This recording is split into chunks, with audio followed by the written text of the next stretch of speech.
He's pulled the shirt on, scored the goals. Andy Campbell on the red. This is the red.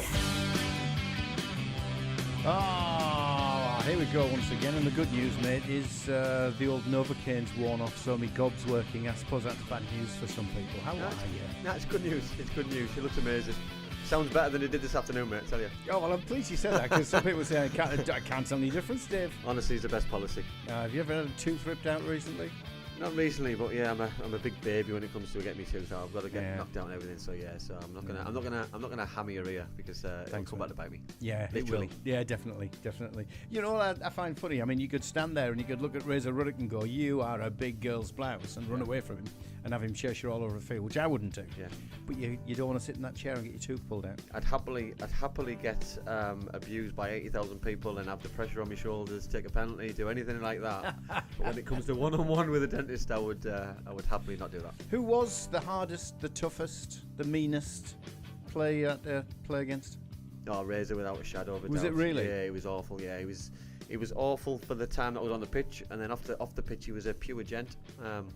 Bought me a drink, an alcoholic drink at 17 when he shouldn't have. So that was that didn't go down well because I wasn't allowed to drink it. But no, it was nice. It was nice that he showed a little bit of mutual respect, you know, because he didn't have to.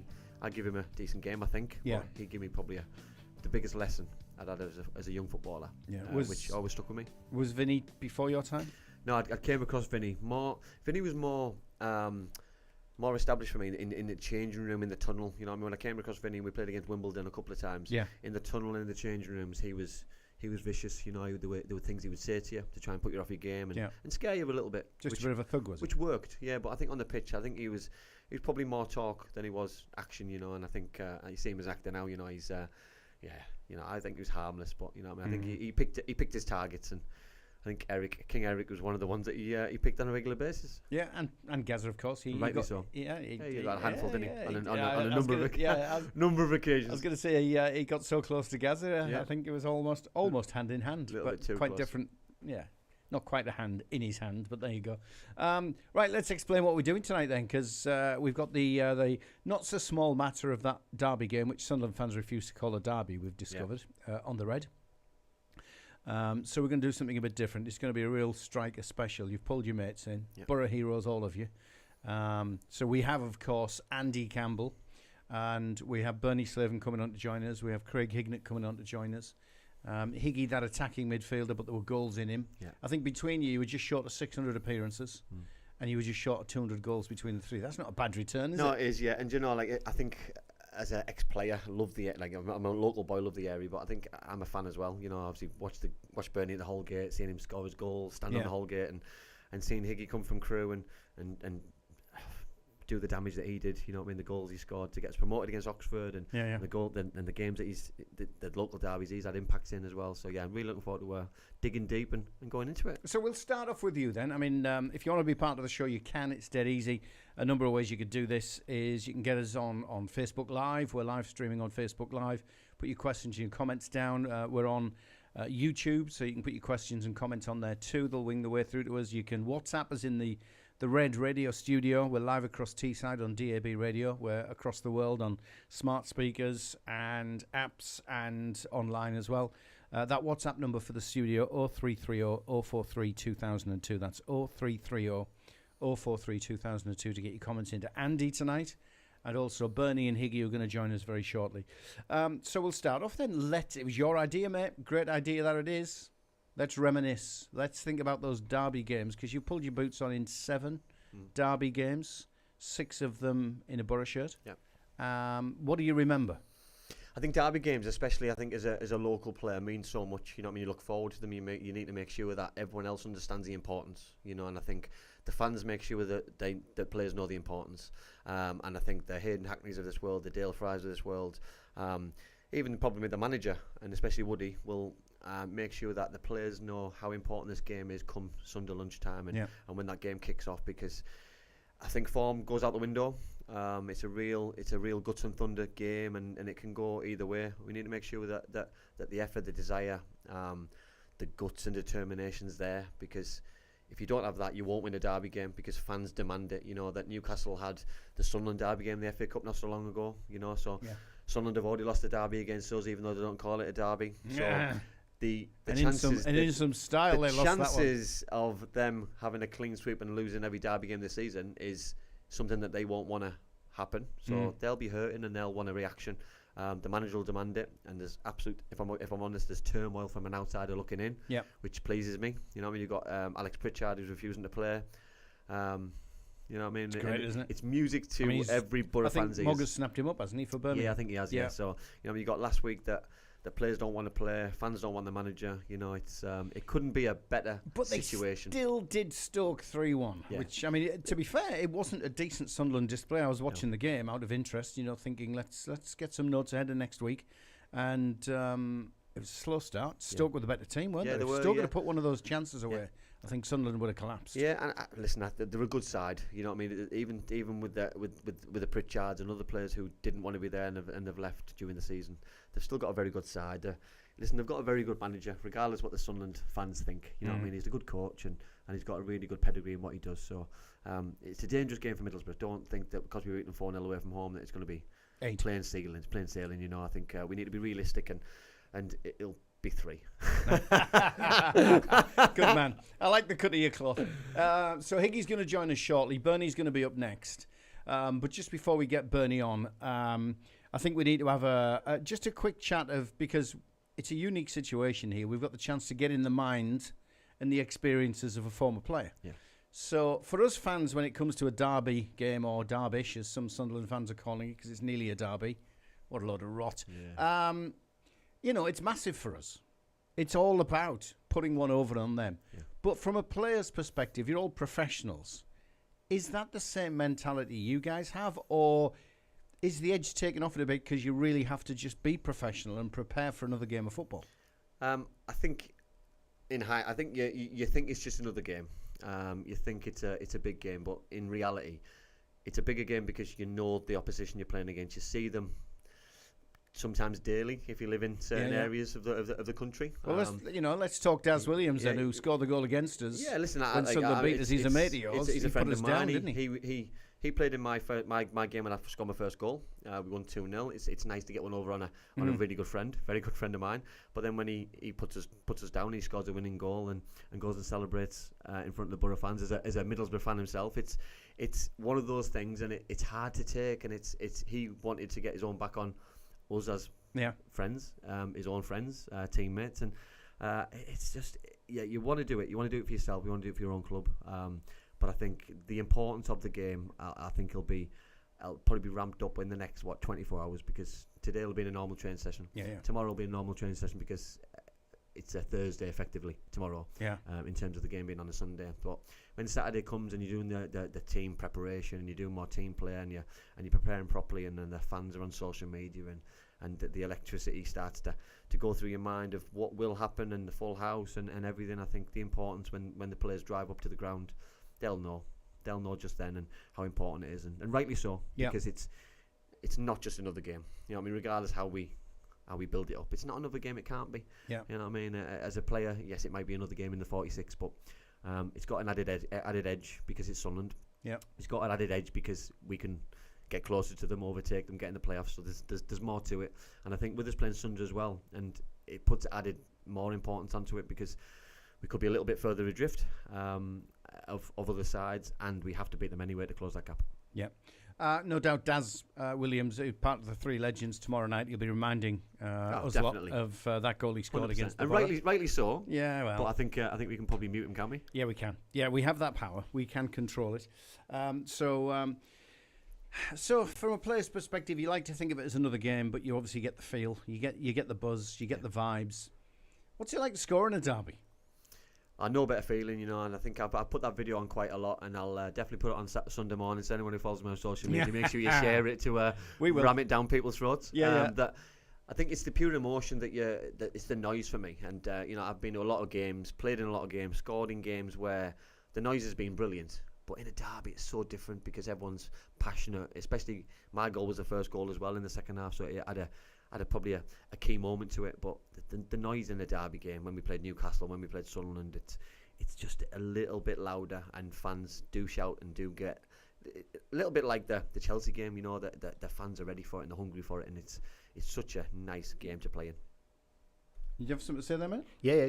Rob, he's the dove from above. You don't see him, but the voice comes Just in. know he's coming there. Is there an extra level of aggression, like from players, coaches, everyone, when it comes to Derby Day?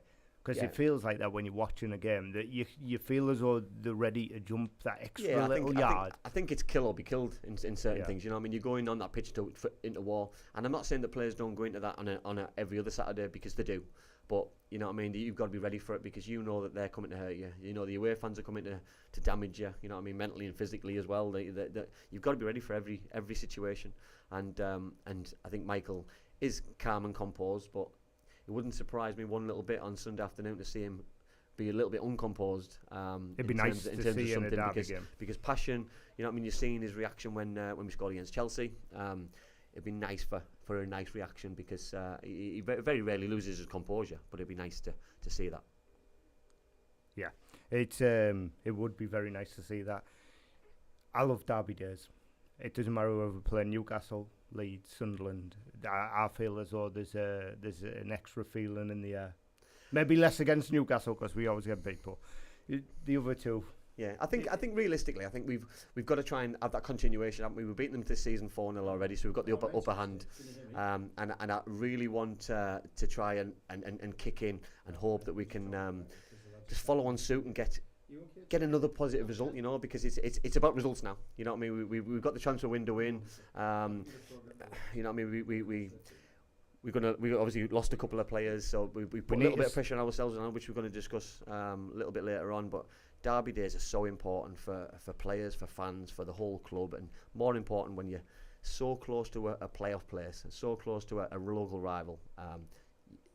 It's such a results business. We need to make sure we get there. Mate, special feeling derby days. Yeah, special feeling derby days, as Andy's already said. Special feeling scoring on a derby day.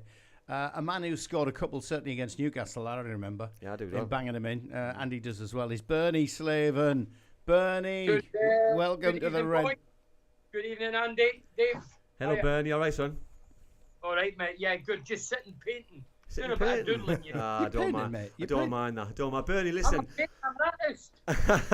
Yeah. Well, I'm an artist. Bernie, we've called you a few things over the years. I don't think that's one of them. Well, you'll find it. Come on then, mate. What's it like to play in a derby? What are your memories, Bernie? You've banged goals in them. Memories in derby games. You know, you mentioned the Sunderland game. Obviously, the 16 second or 17 seconds, depending what papers you bought back then. Goal is still a North East record. I don't see that being beaten in Sunday, because I don't think either team's got a striker, to be fair. So, but yeah, I've had some great memories. I knew the value and how much it meant to the paying public when I played in derby games coming from Glasgow with a Celtic Rangers derby game up there. I knew how important it was for people saying those that's fortunate enough to have jobs over the years saying, "Oh, I go to work happy and with a spring in my step in the Monday morning after beating the rivals and the North East enemy, if you like." So I totally get it. I know how important it is for the fan. A lot of guys that play in the modern derby games, whether it's London or the Midlands or here, don't really know the value in it because they're not from the areas. You know, I remember Emerson scoring a wonder goal in Sunderland Stadium of Light, yeah. And after the game, he was quizzed, you know, what a goal, and, you know, against Sunderland, and it's a derby game. He went, it's just another game. That tells you they don't know the value. Yeah. Just on that though, Bernie, like, how important is it for the players who've been living in the area a long time and local players to tell people the importance? I think it's vitally important. You know, if I'm that dressing room, and I'm not from here, I'm Glasgow, but I've been here long enough to be adopted Teessider, I'd be telling the lads that don't know about it, I'd be saying, listen, this is a massive game, especially after the two disastrous results and performances recently. I'd be saying this means everything. The fans that's paying the day, we need to give them it. This team, Sunderland, they're under a lot of pressure. They get rid of one of our top players in Tony Mowbray, ridiculously. So I've got that against them. I've got a few Sunderland mates, believe it or not. I still talk to Eric Gates, who's my pal. He's ex-Sunderland player, of course. But But yeah, I'd be really giving them and winding them up big time. Obviously, that's the coach's job or the coach's job, Carrick. But me as a player, I'd certainly be telling the lads how much it means and the value of it. Well, we've just obviously been speaking there, Bernie, haven't we? That obviously Michael Carrick, born in Newcastle, you know what I mean, knows the importance of a local derby as a fan. The games that he's played as a player at United, Man City games. Jonathan Woodgate being a Middlesbrough player, fan, you know what I mean, our coach. You know what I mean? I'd like to think we're covered in all bases in terms of staff-wise, getting the message across to players and with Dale Fry and Hayden Hackney, you know what I mean? So I think that the players who are non-local will have enough people telling them the importance of the game over the next 24 You mentioned Brian, obviously they are local lads and very good players, but I look at them and I think, are they real vocal guys? Are they the kind of guys who can say, come on, get your finger? I don't know. Yeah. I'm glad you cut that bit short there, Bernie. I'm glad you cut it short, man. Yeah. I'm professional. Good. Yeah, I just think that, they know the value of it and how much it means, but I don't know if they've got that in them to really roll people round about, you know what I mean? It's up to the experienced players. I know the experienced players aren't all from Middlesbrough, but the experienced players should know the value of it. Yeah. I should have been told about the value and the history of it. No, of course, 100%. Bernie, tell us your experiences with goals, because like scoring goals never easy. It's not one of the easiest things to do. You know, we scored 4 against Sunderland last time we played them. Your experiences in scoring in local derbies. You know, Dave spoke about the Newcastle game. I was at Ayresome Park that day. I think it was 0-0 at half time. We blew them away in the second half with 4 goals. Andy. But tell us your experiences in those games. Great experiences, great memories. Loved every minute of them. I think I was fortunate enough to play in about, probably 10, 11, 12 against Sunderland and Newcastle, and I got my fair share of goals, you know. But the one that sticks in memory is the Newcastle 4-1 game. For those younger people listening, it was the last day of the season at Ayresome Park. We had to win to stay in the league because we had a bad season, and Newcastle had to come win the game to get automatic promotion, depending 1 or 2 results going their way. Everybody was tipping Newcastle to beat us. They were so confident they'd booked hired a helicopter for after the game. They take to St James's, where there was 14,000 Geordie fans watching it in the big screen. They thought it was a formality. The Bald Eagle ended up coming to Middlesbrough when I was there. Jim Smith, he was the manager then. Yeah, he was, yeah. Anyway, cut to the chase. They had a great strike force in Matt McGee and Mickey Quinn. Anyway, they turned up. I remember sitting in my house at the heart of Middlesbrough, unlike the modern player, lived in Westbourne Road near in Linthorpe. Yeah. And I remember reading the paper on a Saturday morning before the game. I knew how massive it was, everybody did. And I seen Matt McGee and Mickey Quinn with these soft hats on and machine guns, and the quotes where they were going to blow us away. I nearly got indigestion eating my breakfast, and I couldn't wait to get to Ayresome Park that day. We beat them 4-1. That was the greatest memory against in a derby game. We stopped we stopped them progressing. They did get into the playoffs, but my mate Gatesy, who I mentioned earlier, he ended up scoring at St James's, so he stopped them totally. So they never made it. So yeah, that is a great memory. Great memory. We were asking questions of the fans earlier. You know, what are your memories? Stu Gawley, who now lives in Canada, has put getting bricked, waiting to get into Joker Park. So the fans suffer as well, Bernie. But as I say, as I mentioned earlier, I'm from Glasgow. I know about that. Yeah, off and on the pitch. Bernie, Ian here says, "Hi Bernie, I can remember you scoring a Craven Cottage back in the day for Darlington. Thanks for the memories." Do you know what? I know Darlington doesn't really mean anything to me, or the majority of people, but that was my 200th career goal. And it was very important. I had about 6 games to get it. And do you know what? Darlington was so bad, I wasn't sure I was going to get the 200 goal. that was an important day, that. Yeah, well, for me, generally, but personally. But yeah, that was a good memory, that. Yeah, Gavin says, "Hi, Andy Campbell." Stu Gawley says that was some drinking session after that result, Bernie, I can tell you. There's a couple of questions here for the pair of you, actually, and for Higgy, who's going to pop on later. It's like a current day question. Hiya, Dave. It's coming in via, look, this is via WhatsApp into the studio. I'm trying to see who it's from. It's from Rye. A Boro fan says, hi, Dave. Question for Cams, Higgy and Bernie. Do they think letting Callum Kavanagh go to Bradford is a good move? Or do you think they should have been given more of a chance in and around the Boro first team? Who wants to take it first? Andy's in the studio. I'll happily take it first. Listen, I think it's a good move for everybody concerned. I think there's a level for everybody, in my opinion, and I think Callum's tried and gone on loan to Newport County. He's gone to Harrogate Town. He's come back to the 23s and he's done okay, but he needs to play football. In order for his progression in his football career, he needs to play regular football.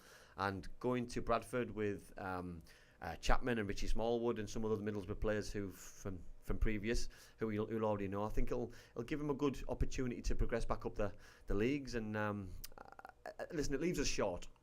That's probably the only negative, I think, for Middlesbrough. But I think for the other points, I think it's a good move all around. Yeah, Bernie, what do you think? I had no doubt that Kavanagh was going to go, whether it's this window end of the season. He was a definite go. Coburn will be a definite go come the summer. I just look at the whole striking situation at the Boro, and to let Rodgers go and Kavanagh go and Latty Laugh's injured and Coburn's got an injury or carrying an injury, I personally think it's ludicrous. There's no statement of intent that we're out to get in the top 6. If we don't get somebody in before the deadline, I've said for months now that we'll not get in the top 6. That's not been negative. That's been a realist, not a fantasist. And to keep letting forwards go. I mean, Latty Laugh for me, he's injured. He's very quick. He's direct. He works his socks off. Is he a natural goal scorer? No. Too rushed. Is Coburn a natural scorer? No. So we've no goal scorers. We get rid of the best striker in the championship because of money, and I get it. And now we'll get rid of Rodgers. We've got a lot of money, and I keep hearing fans saying, great bit of business. Is it? Are you an accountant? Are you a chief executive or a chairman? You're a fan. If you think it's good business, I'll tell you who it's bad for. It's bad for Carrick. Bad for the team, bad for the fans. Mate, it's great for the team. I totally get it. Great business. I think it's important, Bernie, though, that we do try to get somebody in. And what I don't want to do, if we do get somebody in today, it's going to be very rushed. You know what I mean? Unless there's a plan behind the scenes. You know, Andy, sorry for cutting across you, Andy. Right.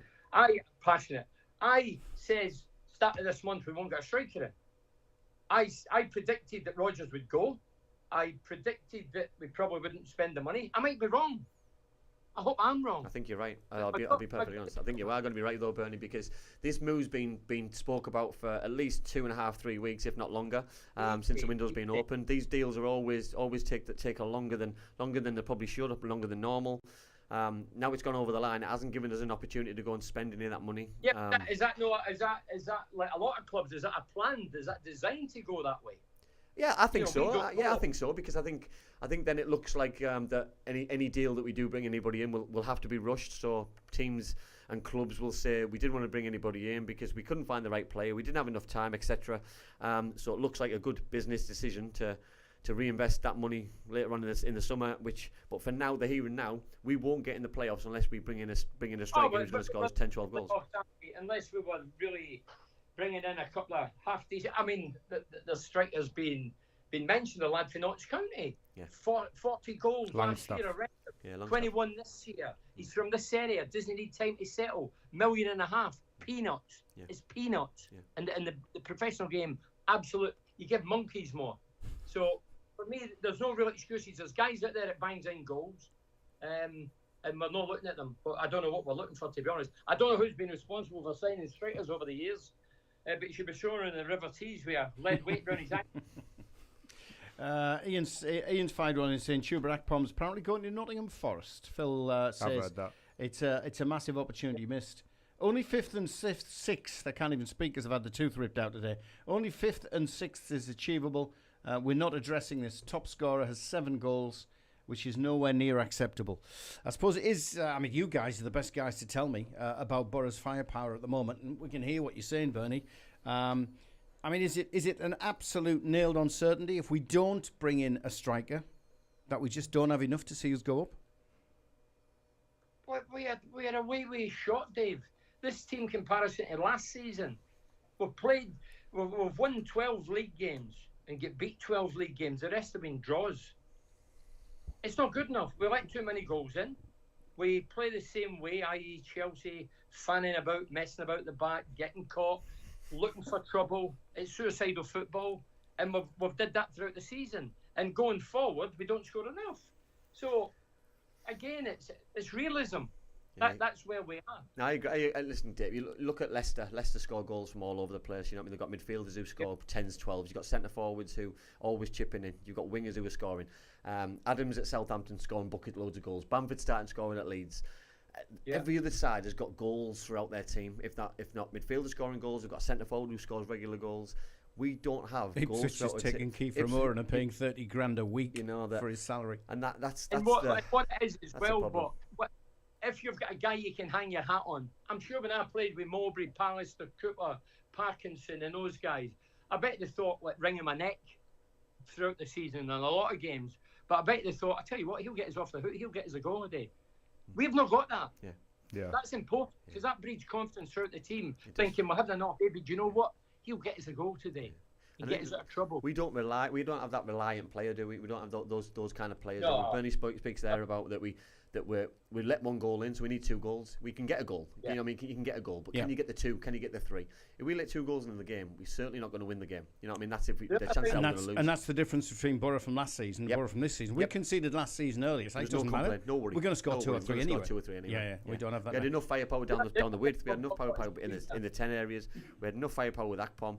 Last year we had enough options from the bench, from the side. Now we don't have those kind of options. We've probably got a stronger squad, but not as good going forward. One man who used to certainly tee them up for people like Andy Campbell to put away, but I think he's far too young to have teed them up for Bernie Slaven's Craig Hignett. Iggy joins us. Let's have a party. Hello, lads. All right, Craig.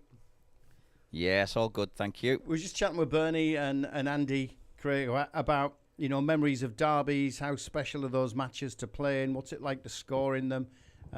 You did score against Sunderland, mate. I think I scored a couple, Dave. I remember one at Ayson Park, definitely. And then there was one at Cams. Did you score the first one and then I scored the second one? Yeah, I scored the first. And then Craig Harrison flew one over and you took a touch in your chest and then smashed it in. 2-0. Yeah, I remember that one. So that was at the Riverside, wasn't it? Was that in the Cup? Yeah, Coca-Cola Cup, Yeah. So I sort of half remember them. To be honest, I don't remember too much about the derbies. Or did he call them derbies now? Are we allowed to call this one a derby? No, I think he called it age, mate.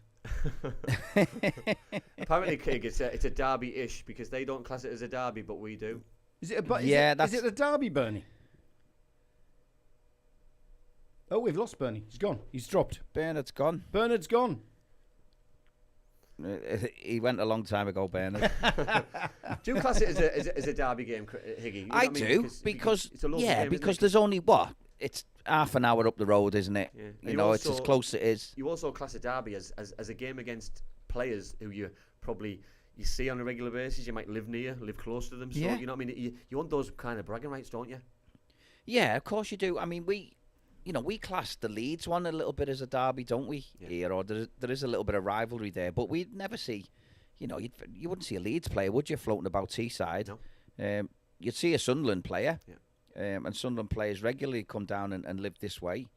And I think you're right, Cams. I think that's you class it as a bit of rivalry. You might see them at the school gates, mightn't you, now and again? Yeah. There's a couple of lads who I used to see at the school gates who played for Sunderland. So, yeah, it is a proper rivalry, and I think it is a derby. Listen, whether they want to call it a derby or not, I mean, they've gone soft, haven't they, now, because they start doing their own ground up for other teams as well to come. So, I don't know what that was all about. Yeah. But, listen, it is a derby, and I think it's a big derby. I think this one's a really important derby, actually, because I think both teams need the points, Boro more so, but they need to start making a push for the playoffs because... in my opinion, there's only 2 spaces left in them playoffs. Yeah, we've said the same thing, mate. That you've got your top 3. I think the 2 Leicester have gone, and there's going to be another place taken from the other 2. And then you've got your West Broms. You've got 2 places, if not 1 place. You know what I mean? So you've got to make sure that you beat the teams in and around you. We've spoken on this show week in, week out. If you don't beat the Hulls, the Prestons, the Sunderlands, the Norwiches, the West Broms, you've got no chance to progress because you can't at this time of the year close that gap anymore. You know, that Sunderland go on a run a couple of weeks ago. They beat Leeds, they beat West Brom at home, and we need those back-to-back wins. You know, I mean, we had some disastrous performances and results recently, and we need to make sure when Sunday comes, the players know the importance of it. The fans obviously does know how important the game is. We need to make sure that it's results only, and with a couple of players leaving over the last couple of hours, I think the importance of the fixture and the importance of the togetherness more than anything means that we need to make sure that come lunchtime on Sunday that everyone's absolutely flying into every tackle, every challenge, and make sure it's win at all costs. Yeah, I mean, that's what I'd like to say, but you don't see it no more, do you? No. You know, when you say about flying into tackles and being, you know, aggressive, and you can't now because referees just clamp down on it, and I think that takes away a lot of the spice of a local derby. You know, local derbies used to be fierce. Fans used to be right on it. The players, you know, first tackle, like you've mentioned there, would be, whether it was a foul or not, didn't matter. I'm just going to get the first one in. Yeah, you get a free one, wouldn't you? Normally, you get players like Curtis Fleming, for example. He'd fly into a tackle. You know what I mean? Know that he'd probably get a free hit. If you got a yellow card, you take a yellow. But now that's probably going to go to a red card, or in the Premier League, it's going to go to VAR, and it just ruins the whole, probably the ethos of the game. Yeah, you can't do that no more. It's took out all that. The fiery stuff that we used to do, you know. Look at the first game though, Hig, you know what I mean, down at Stadium like this year. You know what I mean, the game didn't come alive until their lad got a red card, sorry. Right, and then just before half time when doing the widening Josh Coburn up and they're trying to get him sent off, and then half time came, it gave us a real opportunity to regroup, get the tactics right. They had 10 players, and in second half we absolutely blew them away, you know. So but that's obviously a danger sign, because they're going to come into this game with a little bit of a wounded animal mentality that they need to get a decent result, because let's be honest, they've had an absolute shocker this year in terms of local derbies. Sunderland, Newcastle, they lost. Middlesbrough, Sunderland, they've lost. So this one they need to try and pick something up. I think the last one will have hurt them as well. Yeah, totally. At their place, because you know, to concede the way they did and play the way they did, Middlesbrough absolutely dominated them. They fell apart, didn't they? Yeah, they did. They proper fell apart, and they won't want that to happen down here. You know, they've got a little bit of a revenge mission, if you like, and they'll be up for it. There's no doubt about it. But I think it's a more important game for Middlesbrough than it is for Sunderland in a lot of ways. Not only because they're at home, but you know, they're trying to. If they win it, they go level with Sunderland, I think, and they get themselves a little bit closer to the playoffs. But like I said, I think it's more about the push for them playoffs. If they're going to do something this year, they have to start doing something now. Yeah, I agree. I think for Middlesbrough it's must win. It is. I think it's must win for Middlesbrough. I think for Sunderland, I think for them it's something like mustn't lose. You know, I think they'd be happy with coming here and getting something and stopping that rot, so to speak, in the local derbies. But we have to win. We've got to make a statement, and we've got to go on a run. We need back-to-back wins. If that's 2 wins or 3 wins, but it's got to start. If we don't start it now, what's the point? Can I just ask this question? Yep. Has Bale won a game yet? Oh, Yeah. Don't. Yeah. Has he? Yeah, oh, has he? it's fine then. Yeah. I'm all right. I'm happy. The beat Stoke last game. That's fine. As long as he's won, I don't care. Every time you come up with a stat like that, that's fine. Yeah, it comes to bite on the backside. It's good. Yeah, those stats are brilliant. Let's just say hello to a few people. Georgie simply said Boro. Now then, Georgie. Stu Gawley, no drooling now, Dave. I had the tooth ripped out, Iggy, so I tried to do a video earlier. My mouth wouldn't work. Stu, if you want to watch that drooling, you can see it on social media. Thanks. Some people were saying we can't tell any difference. Cheers. Patrick, evening, lads. Ian, very good evening. Everyone watching, hope you're all having a great day. Looks like the red light district in the studio. Well, there you go. For Dave Strolin. Thanks for that. Gary says thanks for the beer mats. When he gets a chance, he's going to take them to the Amex and take a photograph for us. What else we got here? Big game on Sunday, says Patrick. No, never. Absolutely. A couple more. We'll get through a few more. There was one question we were asked earlier, Craig, that was for the three of you lads. And we threw it at Andy and we threw it at Bernie. It's a current one, bearing in mind today with Cav going off to Bradford. Yeah. It says, question for Cams, Higgy and Bernie. Do they think letting Callum Kavanagh go to Bradford is a good move, or do you think he should have been given more of a chance in and around the Boro first team? What's your thoughts on that one, mate? Well, I think he's obviously got potential, hasn't he? But they see him every day in, day out. And I think, knowing the way his dad is and knowing Callum himself, if he can start his first-team career now, then I think he will. And I think it'll benefit him to go and play. you know, especially at a young age like he is, if he can go and play 100 games, and by the time he's 21, he's got 100 games under his belt, I think that'll stand him in really good stead for his future and for the rest of his career. And Bradford's a big club. You know, they get a lot of fans in. Hopefully he'll hit the ground running, score a few goals for them, start to get noticed near enough straight away. But I think it's a good move for him because he's going to be in and around men's football, if you like. And I think being around Middlesbrough is great for him, but he needs the game time. And I think the sooner you get that game time, the better for me. Yeah, I said the same, Higme. That I think it's a chance for him to establish himself as a first team footballer. You know what I mean? We've all been there as a young player when you don't feel as though you're an experienced or a first team footballer until you get that real move and start to train with the first team week in, week out, day in, day out. And this will do him the world of good. He'll be playing with men against men and not dropping back into that youth team mentality of under 23 football, which, listen, lads need to play games, they need to get the football in, they need to get the minutes in, they need to keep match fit and match sharp, but the frustrations are not playing against men, not playing competitive football in terms of 3 o'clock Saturday, 7:45 midweek games, you know. So I think it'll test him. It'll give him an opportunity to showcase his talents and give him a chance to show how good he is, and hopefully he can bounce back on the leagues as soon as possible. But you know what I mean, that's down to him, down to his desire as well. And I'm sure, like Craig said there, with his old man will demand it, knowing Graham. Do you think he's going there a bit disappointed with him being local? Do you think he's going there disappointed that he hasn't made it at Middlesbrough, or a glass half full type of attitude and thinking, I'm going to smash Bradford? I think both. I think as a player, he'll be disappointed that he hasn't left a bigger legacy. He hasn't had more opportunities. He hasn't scored more goals. But listen, you can only score goals in the first team if you're given chances on the pitch. 100%. You know, so and that's not a negative slant at the manager, but Craig said it earlier. You know, they see him every day. They know if he's ready. Yeah. They know if he's not ready. They've decided that he's not ready right now at this moment. No one knows the kind of deal that potentially he could come back. Yeah. You know, could in be a big 2, 3. sell-on clause. You know what I mean? It could be whatever, anything. So they know that his potential, but they also know where he is here and now. And here and now, they see other people probably ahead of him in the pecking order. So it's probably right that he needs to go and play football for the rest of the season and beyond. Similar things have happened to previous players, like Chris Brunt ended up West Brom, good career there. He started off at the Boro. It happens quite a bit, and you see these players, and they end up having long Premier League careers. So that HIGNETT fella came to Middlesbrough. I can't remember exactly who he was like, but yeah. Well, listen, I was devastated when I left Liverpool to go to Crewe. It was like the end of the world for me. But then when you get somewhere and you, like Cam said, you get involved in the first team and you think, hang on a minute, they see me as a first team player here. And you grow in confidence and it gives you a boost. And then, I still had to wait before I played at Crewe. You know, I went there as an 18-year-old and I didn't play until I was 19. And I had to go out on loan to Stafford Rangers. And I played 14 games in what was then, remember, the Vauxhall Conference League. It's the National League now. And again, them 14 games I played at Stafford, they opened my eyes. I thought, wow. And that was when you could kick people as well. Yeah. And I was only a small lad. I had to develop before I was ready to play in the first team. But, you know, when it did get me chance, I was ready.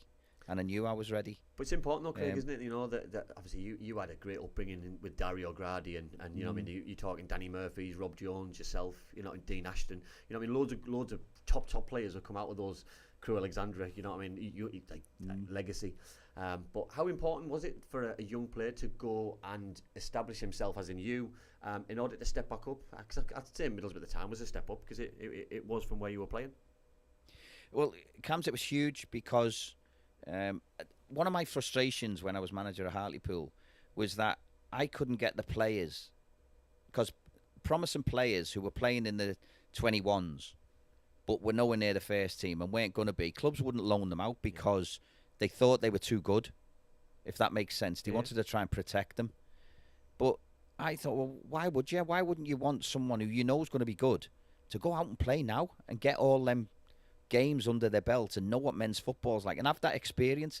Let me get the experience for you so that when he goes back, he knows what it's all about. Yeah, totally agree. Yeah.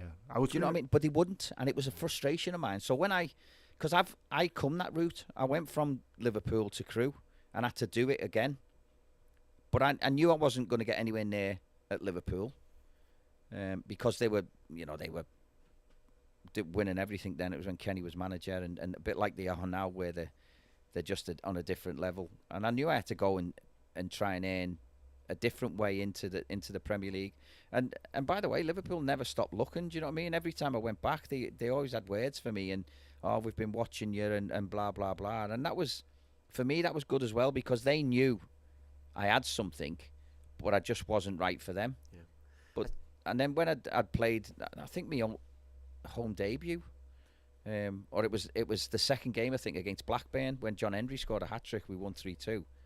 Kenny was manager, and before I was lining up in the tunnel, it was about my third Premier League game or something like that, and Kenny had come up to me and he tapped me on the shoulder when I was waiting to go out, and he stopped and spoke to me for about 2 minutes, just saying, I've been watching you, I'm made up your ear now, I think you deserve it, and have a good game, but just not today. Yeah. And then that was it. But I thought, someone like Kenny Dalglish coming and remembering you from being a kid and having nice words for you, and it was just fabulous. Yeah, well, it's so interesting. All just listening to you talk there about your experience as a manager. That you've got players in the 21s, in the 18s, and the 23s who need football. Yeah, they need men's football in order to see if they're good enough to go into the Middlesbrough's first team. How do you know they're good enough? We've had so many young players sit on the bench this season who haven't been given the opportunity during the game for whatever reason. The game might have been too big for them. The situation of the moment wasn't right for the player. But if they've had the experience of those moments at various levels, then they've been tested, they've been trained for that moment. You know what I mean? So that's what this window's for. This window's for opportunities to get players out. Look at Man City, look at Liverpool, look at United. They've got loads of youngsters out on loan. For why? Cam's people carry players now. So I see a young player, but he's not young. He's 22, 23, never been anywhere near the first team. Why are you still at that club? Yeah, I totally agree. Why don't you go and play? Find your level and go and play at it, and then you might be too good for that level, and someone will see you.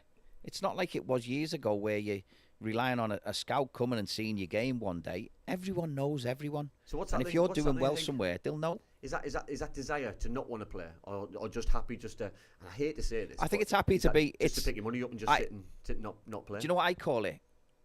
I call it being an Instagram player. Yeah. So it's being happy to say, look where I am. I'm at wherever. I'm at City. I'm at you're there, but you're not playing. Yeah.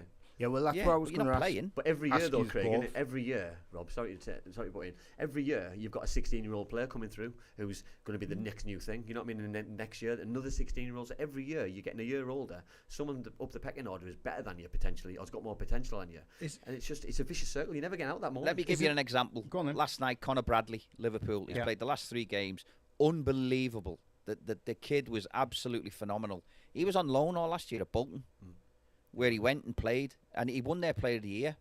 He's already an international, but without playing a first-team game. But he's slotted into Liverpool's game last night like he'd been playing there 20 years. He was absolutely unbelievable. Now people are talking about, will Trent get back in there? Trent's only 23 and done everything. It's frightening. Yes. So get them out, get them playing, get them used to it, let them know what it's all about, and then when you need them, they're there, ready. Totally agree. They knew he was there, and they knew he was good, and they knew they didn't need to buy a right back. And it's been proven last 3 games, he's been absolutely outstanding. Already scored a goal. Joe Gomez has been there 7-8 years. He's had 300 odd games. He's never scored a goal. He's played 3 games, the kid, and he scored a goal already. He was phenomenal, and he has been for the last 3 games. But that is on the back of them going out on loan. Liverpool do it. Liverpool send their kids on loan. Well, we used to do it, Higgy. And that's where I got my experience. I went to Sheffield United on loan, went to Bolton on loan. You get your experience. Listen, it's not a long-term plan. Gibbo did. Remember Ben Gibson? Yeah, he went to Tranmere and then went to York. Yeah.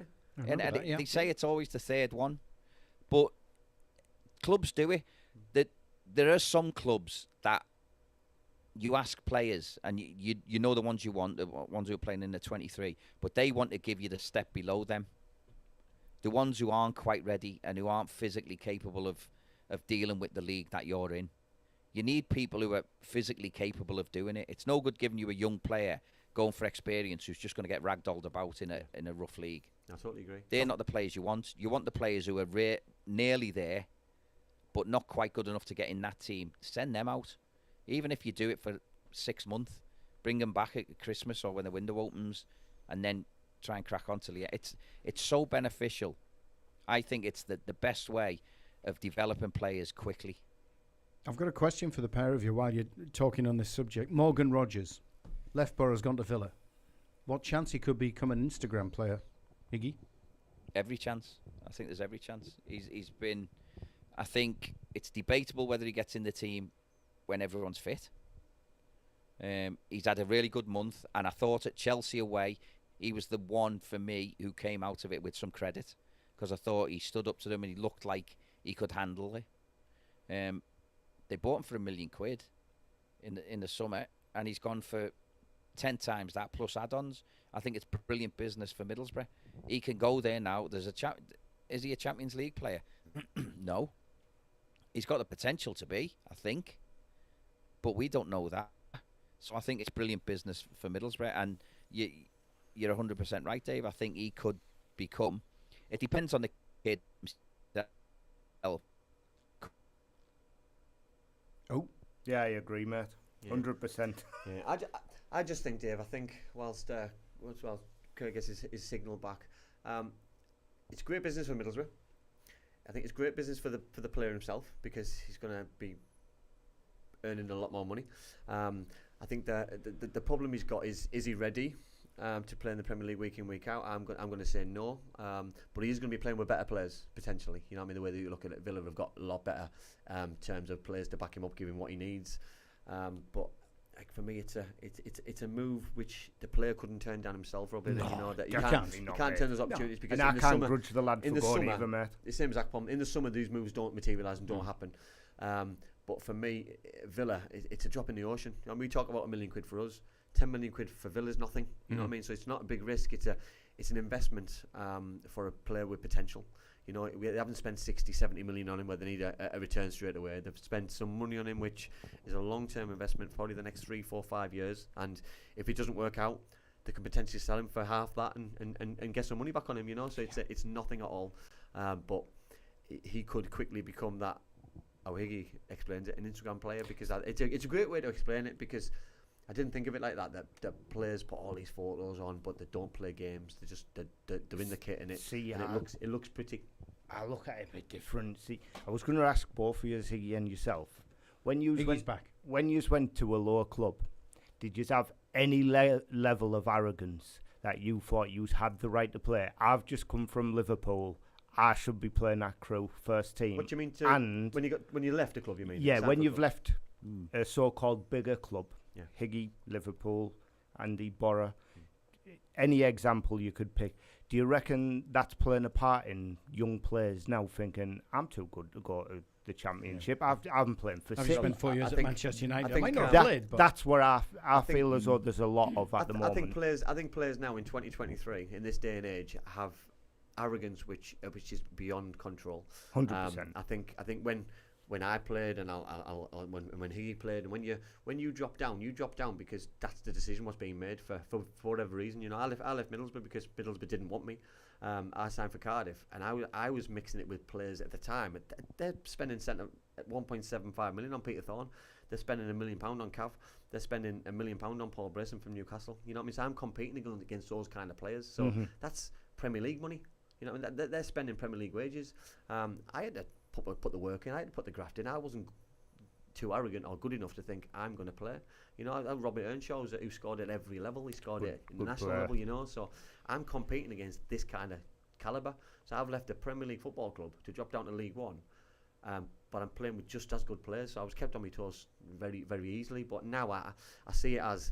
I do see arrogance. I think I'm dropping down 3 levels. I'm going to play. I'm coming from Man City. Or I have to play. I need to be in that first team. You earn the right to play. Yeah. Well, we've put the 50p back in the Wi-Fi, mate. Are you back with us, Iggy? I am, yeah. Got a couple of questions for you, actually. Some of them tongue in cheek. Does Higgy? This is from Stu. Does Higgy remember leaving his bank card in the cash machine for me? Did you ever leave your bank card in the cash machine? No. Can't remember that. Okay, that's fair enough. Just on the chance, Iggy, what's your PIN number?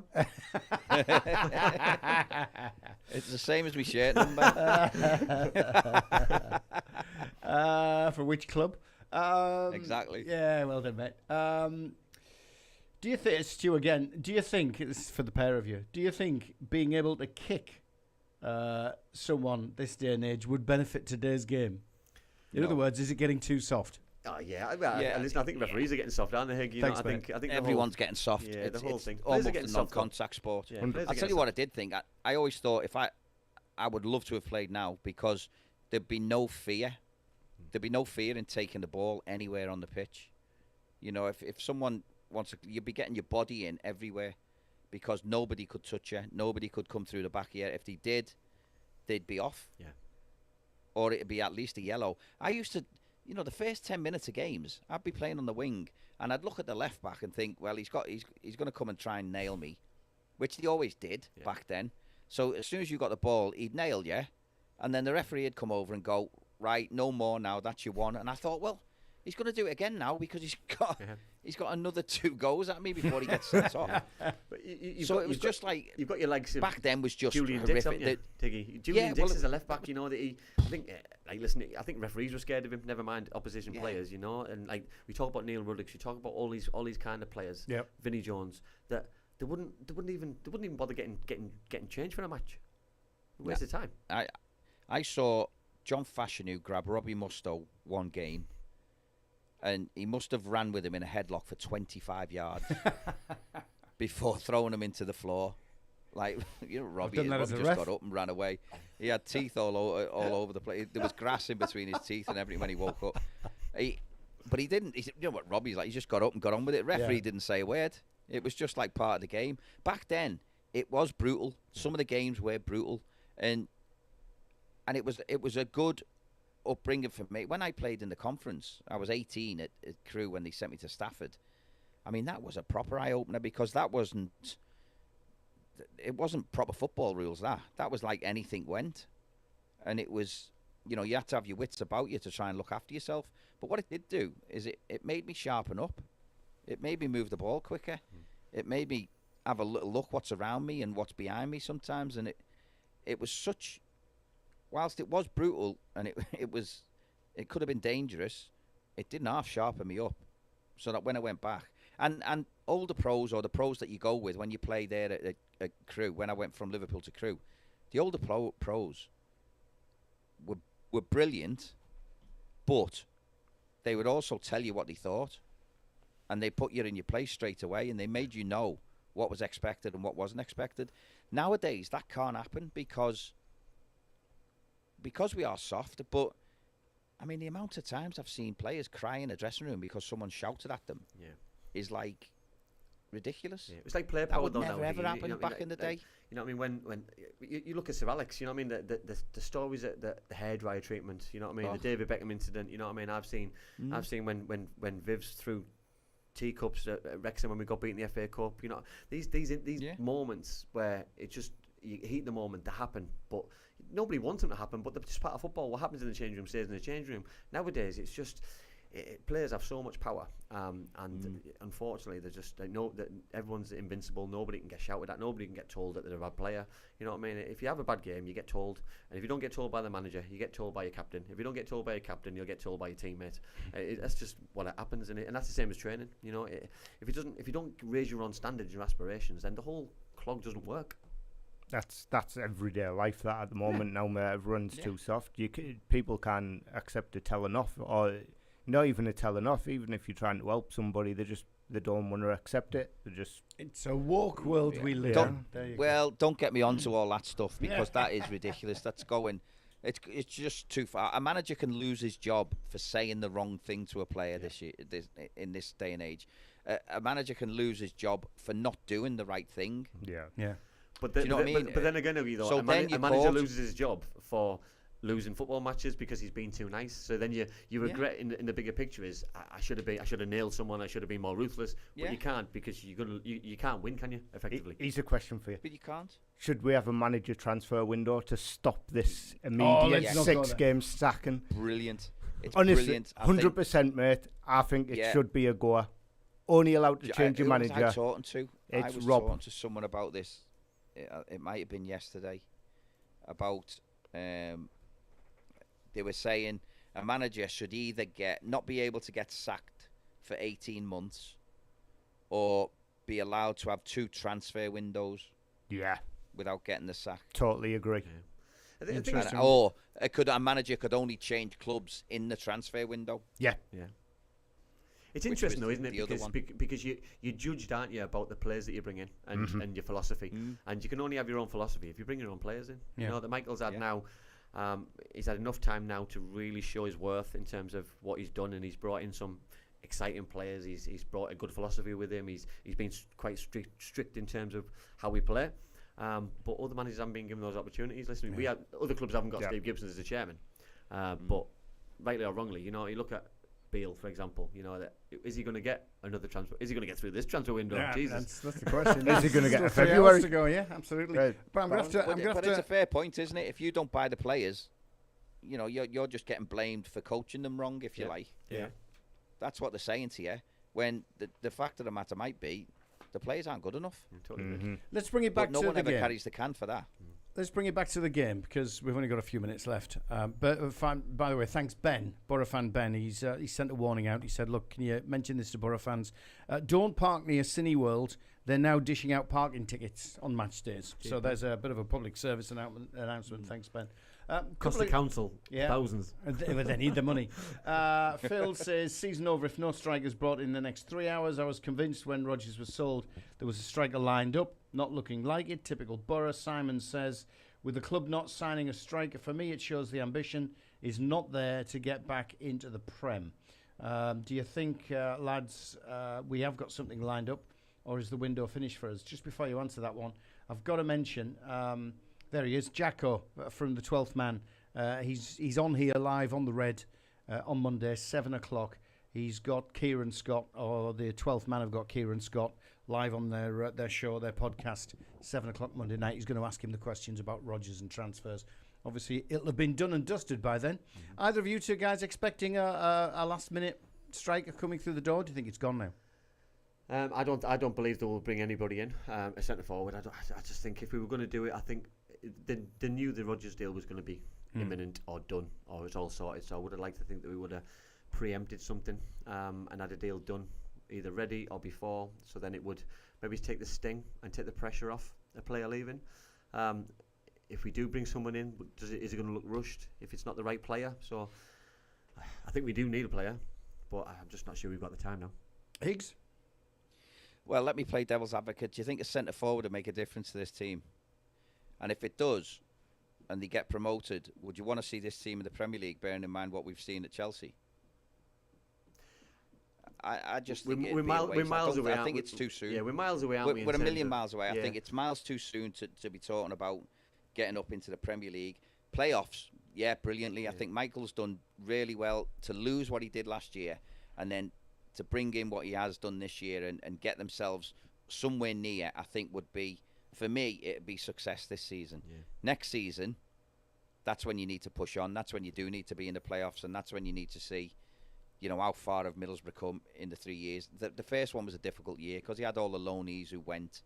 He had no players of his own. They've changed the philosophy a bit. They've got players of their own, albeit they've signed one and then sold him in Rodgers. But I think you need to do that every now and again just to balance the books and get a few quid and try and... Because with that one Rodgers deal, they might get 3 decent players with it.